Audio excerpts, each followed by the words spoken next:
রহস্যমোড়া এক প্রাচীন শহর এই রাজগীর। এই ইতিহাসময় শহরের বুকে লুকিয়ে আছে এক রহস্যঘেরা স্থাপত্য, সোনভান্ডার গুহা। আমরা এখন চলেছি সেই সোনভান্ডার গুহার পথে।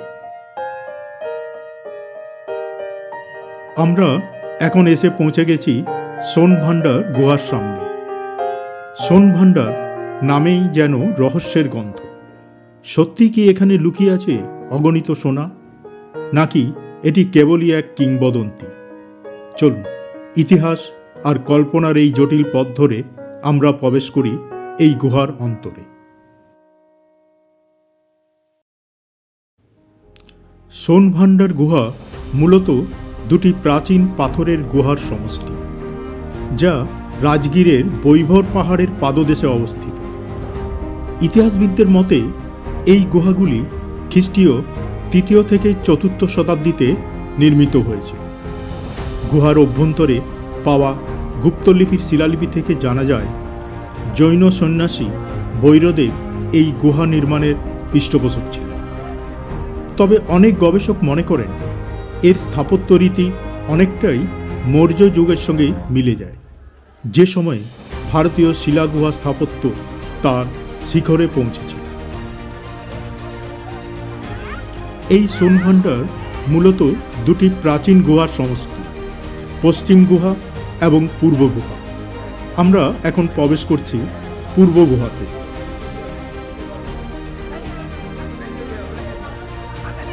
এই গুহাগুলি মূলত জৈন ধর্মের সাধুদের ধ্যান ও বাসস্থানের জন্য ব্যবহৃত হতো।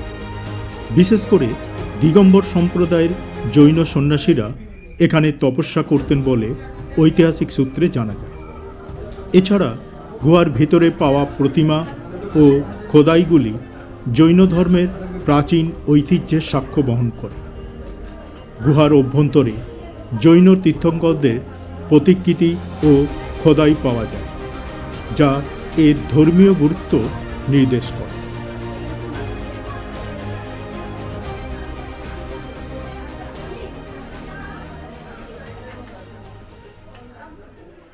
এরপর আমরা প্রবেশ করছি পশ্চিম গুহাতে। এই সোনভান্ডার গুহার স্থাপত্য অত্যন্ত সরল কিন্তু বৈশিষ্ট্যমণ্ডিত। এই গুহার প্রবেশপথটি চতুর্ভুজাকৃতি এবং ভেতরের ছাদ খিলানাকৃতি। আমরা প্রবেশ করছি পশ্চিম গুহার অভ্যন্তরে।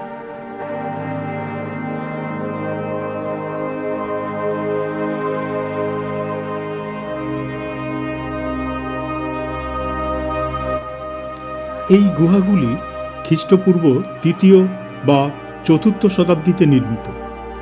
গুহার দেওয়ালে মসৃণ পালিশ ও শক্ত পাথরের নিখুঁত নির্মাণশৈলী প্রাচীন ভারতীয় স্থাপত্যকলার উৎকর্ষকে স্পষ্টভাবে প্রমাণ করে। এর ছাদের অংশ রয়েছে খিলানাকৃতি।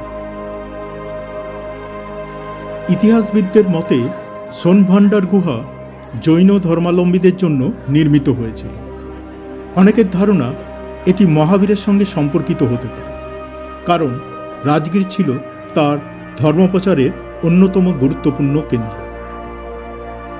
গুহার ভেতরে প্রবেশ করলে দেখা যায় প্রশস্ত কক্ষ, যেখানে পাথরের দেওয়াল এতটাই মসৃণ যে তা প্রাচীন প্রযুক্তির এক বিস্ময়। পশ্চিম গুহার দেওয়ালে একটি রহস্যময় শিলালিপিও রয়েছে, যা এখনও পুরোপুরি পাঠোদ্ধার করা যায়নি।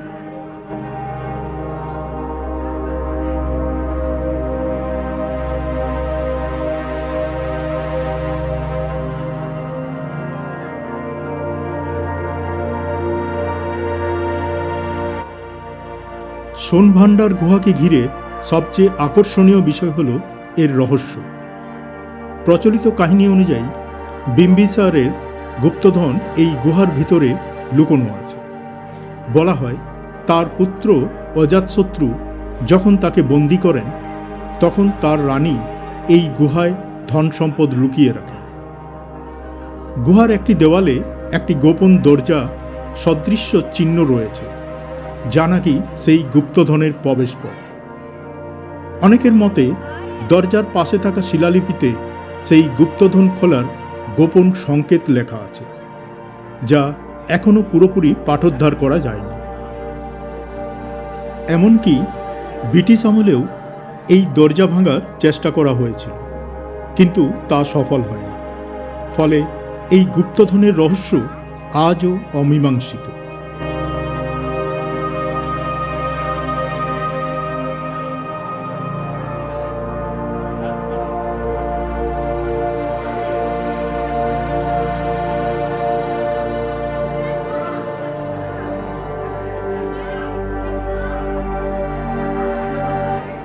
সোনভান্ডার গুহা শুধুমাত্র একটি প্রাচীন স্থাপত্য নয়, এটি এক রহস্যময় ইতিহাসের দরজা। জৈন ধর্মের সাধনা, প্রাচীন স্থাপত্যকলার নিদর্শন এবং গুপ্তধনের কিংবদন্তি সব মিলিয়ে এটি ভারতের অন্যতম আকর্ষণীয় প্রত্নতাত্ত্বিক স্থান। ইতিহাসের নিঃশব্দ সাক্ষী হয়ে আজও দাঁড়িয়ে আছে এই গুহা, যেন অতীতের এক অমীমাংসিত রহস্য আমাদের আহ্বান জানাচ্ছে। সোনভান্ডার দেখার পর আমরা চলে এসেছি পরবর্তী দ্রষ্টব্য স্থান জরাসন্ধের আখড়া, যা ইতিহাস, পৌরাণিক কাহিনী এবং যুদ্ধ কৌশলের এক অনন্য স্মারক।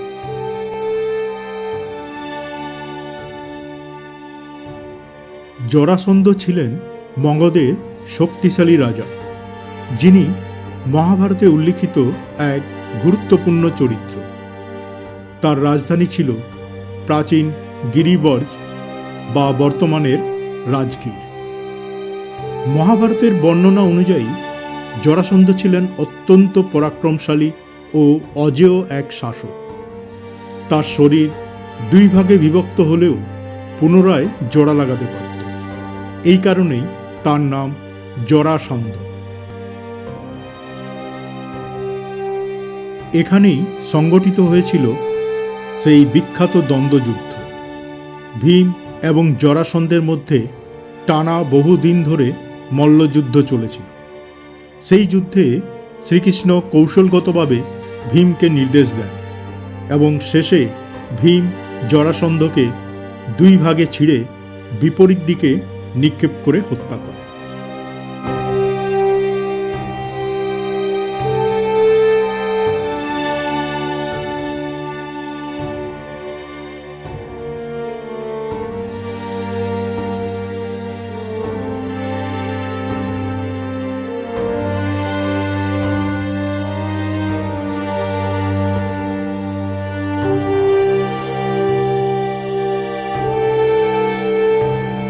এখানেই সংগঠিত হয়েছিল ভীম এবং জরাসন্ধের মধ্যে মল্লযুদ্ধ।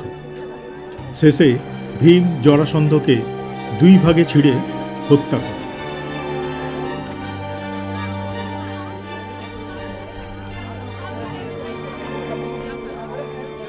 স্থানীয় গাইডের কাছ থেকে এ বিষয়ে আমরা বিস্তারিত জেনে নেব। हमारी तरफ से नमस्कार बाबू। जिस जगह घूमने के लिए है ना बाबू, इसका नाम बोलते हैं राजगीर, मगर यहाँ का नाम राजगीर नहीं है, यहाँ का नाम है गिरिवर्ज। ये 5 पहाड़ से घिरा हुआ है। पहला पहाड़ विपलाचल, जहाँ सूरज कुंड, मखदुम कुंड, गुरु नानक कुंड है।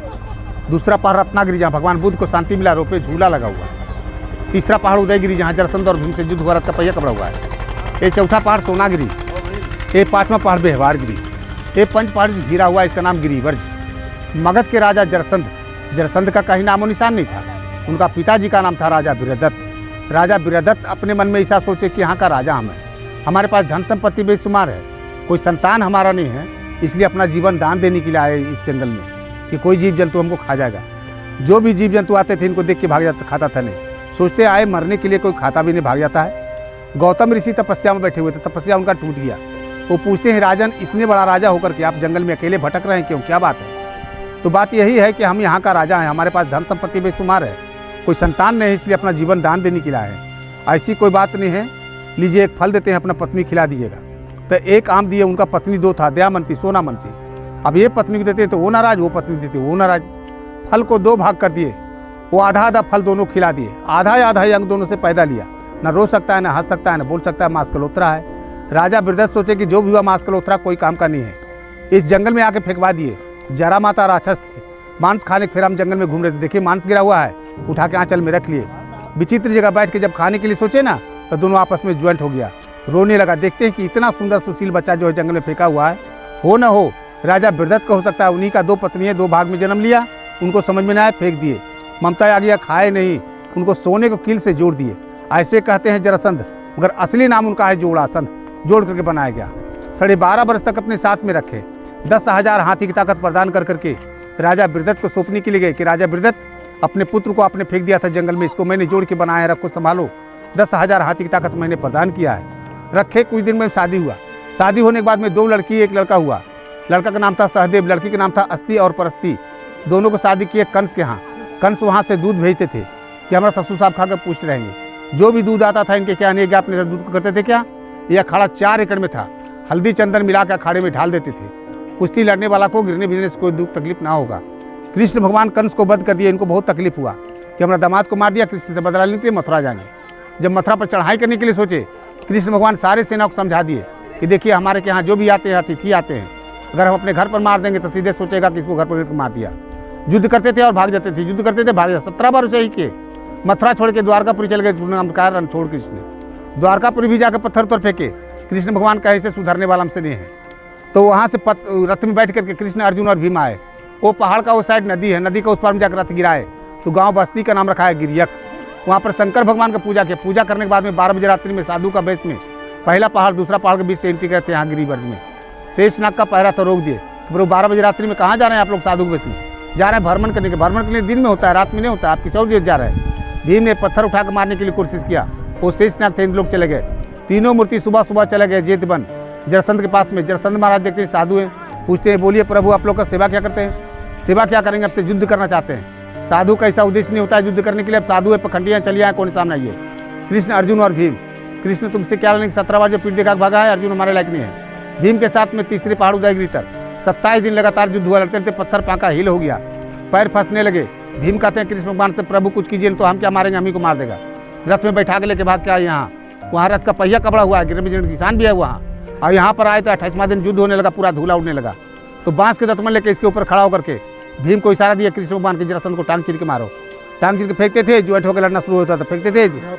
हाँ, उसके ऊपर खड़ा होकर कृष्ण भगवान ना भीम को इशारा किए थे जरासंध को मारने के लिए। तो जरासंध को टांग चीर के फेंकते थे, ज्वाइंट होकर लड़ना शुरू होता, फेंकते थे ज्वाइंट होकर। ऐसे नहीं, विपरीत जगह फेंको, दाएं वाला बाएं, बाएं वाला दाएं। तो कृष्ण भगवान के इशारे पर भीम ने जरासंध को 28वां दिन मार गिराया। ये 4 एकड़ में था। यहाँ का मिट्टी उठा उठा के ले जाने लगा इधर के पालमान। ये मिट्टी लगा कि हम भी पालमान बन जाएंगे, सरकार सोचा खत्म हो जाएगा, इतना बाउंड्री के छोड़ दिया गया निशानी के लिए। यहाँ का नाम गिरिवर्ज, गिरी का मतलब पर्वत, वर्ष का मतलब वासी, रहने वाले में करा जाए जरासंध। नमस्कार सर।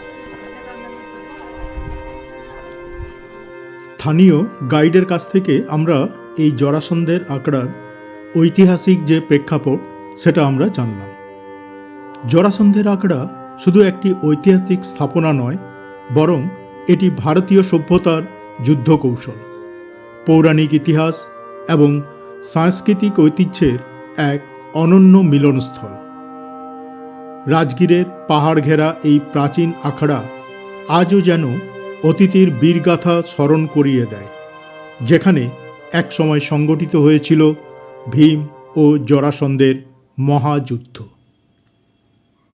জরাসন্ধের আখড়া দেখার পর আমরা এসে পৌঁছেছি পরবর্তী দ্রষ্টব্যস্থান মণিয়ার মঠে।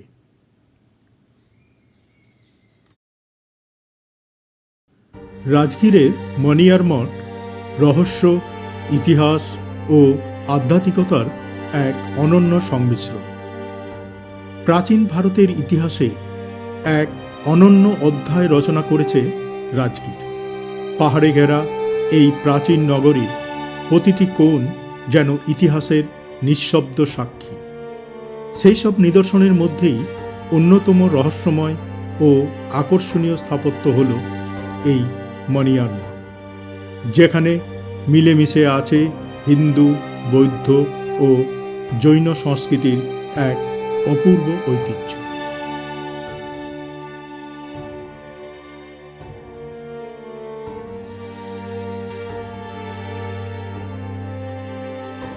এই স্থানটি প্রায় 4 থেকে 6 শতকের অর্থাৎ গুপ্ত যুগের বলে মনে করা হয়, যদিও এর ভিত্তি আরও প্রাচীন সময়ের হতে পারে। মণিয়ার মঠের ইতিহাস বহু স্তর বিশিষ্ট। এটি সম্ভবত প্রাচীন মণিমালা চৈত্য বা নাগ দেবতার মন্দির হিসাবে পরিচিত ছিল। গুপ্ত যুগে এটি পুনর্নির্মাণ বা উন্নত করা হয়েছিল। মণিয়ার মঠের স্থাপত্যশৈলী বিশেষ প্রকৃতি। এটি একটি গোলাকার কাঠামো, যার প্রাচীর প্রায় 1.2 মিটার পুরু, ব্যাস প্রায় 3 মিটার। বাইরের দেওয়ালে ছোট ছোট খোপ রয়েছে। এই খোপগুলিতে একসময় বিষ্ণু, শিব, গণেশ ও নাগদেবতার সুন্দর মূর্তি ছিল।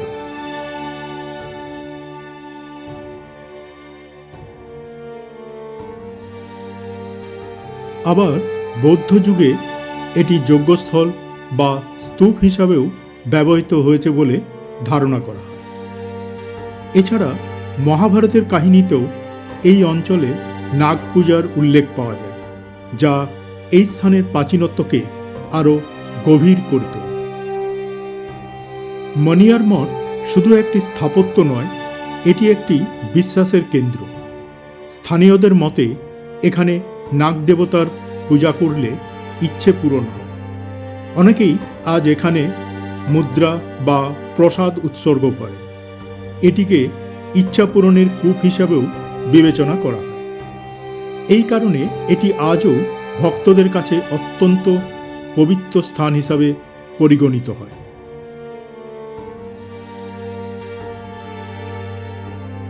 মণিয়ার মঠকে ঘিরে নানা রহস্য প্রচলিত আছে। এখানে এক সময় বিপুল ধনসম্পদ লুকিয়ে রাখা হয়েছিল বলে মনে করা হয়। ব্রিটিশ প্রত্নতত্ত্ববিদ আলেকজান্ডার কানিংহাম এই স্থানে খনন কাজ চালালেও প্রকৃত রহস্য পুরোপুরি উদ্ঘাটন করতে পারেননি। অনেকেই মনে করেন মঠের নিচে এখনও অজানা কক্ষ বা গোপন ভাণ্ডার লুকিয়ে আছে। এই রহস্যই পর্যটকদের কাছে এই স্থানটিকে আরও আকর্ষণীয় করে তুলেছে। মণিয়ার মঠ শুধুমাত্র একটি পুরনো স্থাপত্য নয়, এটি ইতিহাস, ধর্ম ও রহস্যের এক অনন্য সংমিশ্রণ। গুপ্ত যুগের স্থাপত্য, নাগ পূজার প্রাচীন ঐতিহ্য এবং অজানা রহস্য সব মিলিয়ে এটি রাজগীরের অন্যতম আকর্ষণীয় পর্যটন কেন্দ্র।